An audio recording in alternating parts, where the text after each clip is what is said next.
A Paixão da Leitura. Ensaio de Virginia Woolf. Nesta época tardia da história do mundo, encontram-se livros por toda a parte da casa, no quarto das crianças, na sala de estar, na sala de jantar, na cozinha. E em algumas casas eles aumentaram tanto que têm que ser acomodados num aposento exclusivo. Romances, poemas, histórias, memórias, livros caros em couro, livros baratos em brochura. Detemo-nos diante deles e, num assombro passageiro, perguntamos: que prazer extraímos? Ou que proveito tiramos ao percorrer com os olhos essas inumeráveis linhas em letra de imprensa? Ler é uma arte muito complexa. É o que nos revelará até mesmo o exame mais apressado de nossas sensações como leitores. E nossas obrigações como leitores são muitas e variadas. Mas talvez se possa dizer que nossa primeira obrigação para com o livro é que devemos lê-lo pela primeira vez como se o tivéssemos escrevendo. Para começar, devemos nos sentar no banco dos réus e não na poltrona do juiz. Devemos, nesse ato de criação, não importa se bom ou ruim, ser cúmplices do escritor, pois cada um desses livros, não importando o gênero ou a qualidade, representa um esforço para criar algo. E nossa primeira obrigação como leitores é tentar entender o que o escritor está fazendo, desde a primeira palavra com que compõe a primeira frase até a última com que termina o livro. Não devemos impor-lhe nosso plano, não devemos tentar fazer com que sua vontade se conforme à nossa.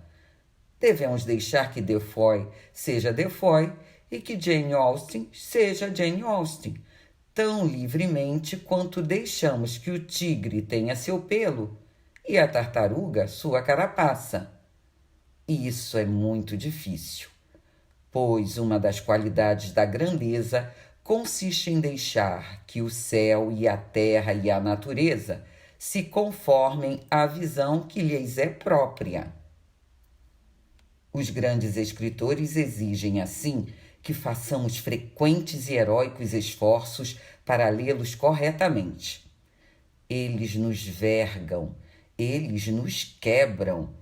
Ir de Defoe a Jane Austen, de Hard a Peacock, de Trollope a Meredith, de Richardson a Rudyard Kipling, é ser torcido e distorcido, é ser jogado violentamente de um lado e para o outro. E isso vale também para os escritores menores. Cada um deles é singular. Cada um tem uma visão, uma experiência, uma característica própria que pode entrar em conflito com a nossa, mas que devemos permitir que se expresse plenamente se quisermos fazer-lhe justiça. E os escritores que mais têm para nos oferecer são muitas vezes os que mais violentam os nossos preconceitos, particularmente se são nossos contemporâneos, de maneira que precisamos de toda a imaginação e compreensão se quisermos tirar o máximo proveito daquilo que eles podem nos oferecer. Mas ler, como sugerimos, é um ato complexo. Não consiste simplesmente em estar em sintonia e compreender. Consiste também em criticar e em julgar. O leitor deve deixar o banco dos réus e se acomodar na poltrona do juiz. Deve deixar de ser amigo, deve se tornar juiz. E este segundo processo, que podemos chamar de processo pós-leitura, pois é frequentemente realizado sem termos o livro à nossa frente, proporciona um prazer ainda mais sólido do que o obtido quando estamos virando as páginas. Durante a leitura, novas impressões estão sempre anulando ou completando as velhas. Deleite, Raiva, enfado, riso se alternam enquanto lemos sem parar. O julgamento fica em suspenso, pois não podemos saber o que está por vir. Mas agora o livro acabou. Tomou uma forma definitiva. E o livro, como um todo, é diferente do livro há pouco absorvido em variadas e diferentes partes. Ele tem uma forma, ele tem um ser.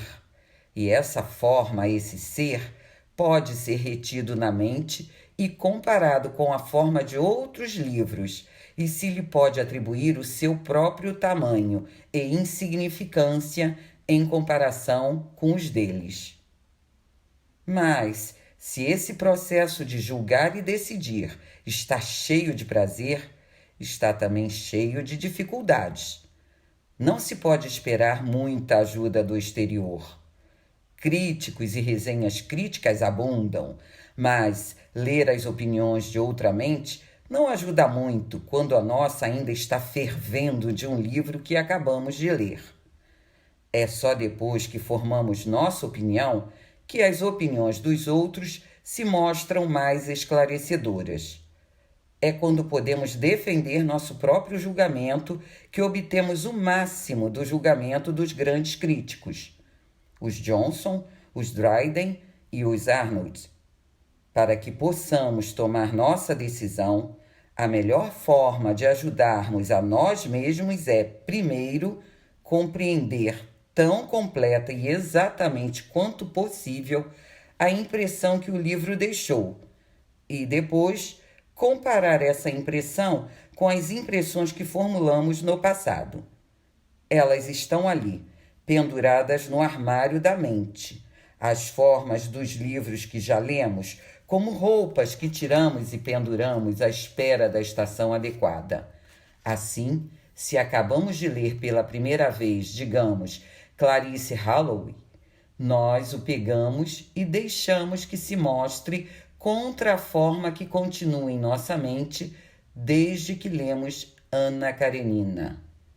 Colocamos os dois lado a lado e imediatamente as silhuetas dos dois livros aparecem recortadas uma contra a outra, tal como o canto de uma casa, para mudar de figura, aparece recortado contra a plenitude da lua cheia. Contrastamos as características salientes de Richardson com as de Tolstói. Contrastamos a sua obliquidade e verbosidade com a brevidade e a falta de rodeios de Tolstói. Perguntamo-nos por que cada escritor escolheu um ângulo tão diferente de abordagem. Comparamos a emoção que sentimos em diferentes crises de seus livros. Especulamos sobre as diferenças entre o século XVIII na Inglaterra e o século XIX na Rússia, mas as questões que se insinuam assim que juntamos os livros não têm fim. Assim, por etapas, fazendo perguntas e respondendo-as, descobrimos que decidimos que o livro que acabamos de ler é deste tipo ou do outro, que tem este ou aquele nível de mérito, toma o seu lugar neste ou naquele ponto na literatura como um todo. E se somos bons leitores, julgamos. Assim, não apenas os clássicos e as obras-primas dos mortos, mas prestamos aos escritores vivos o cumprimento de compará-los como devem ser comparados, com o padrão dos grandes livros do passado. Assim, pois, quando os moralistas nos perguntam o que ganhamos quando nossos olhos percorrem uma pilha de páginas impressas, podemos responder que estamos fazendo nossa parte como leitores no processo de colocar obras-primas no mundo. Estamos fazendo nossa parte na tarefa criativa. Estamos estimulando, encorajando, rejeitando, mostrando nossa aprovação ou desaprovação. E estamos, assim, testando e incentivando o escritor.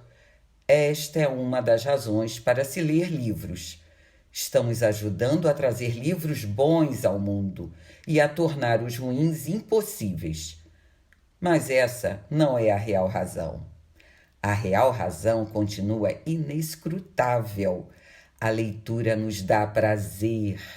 É um prazer complexo e um prazer difícil. Varia de época para época e de livro para livro. Mas ele é suficiente. Na verdade, o prazer é tão grande que não se pode ter dúvidas de que sem ele o mundo seria um lugar muito diferente e muito inferior ao que é. Ler mudou, muda e continuará mudando o mundo.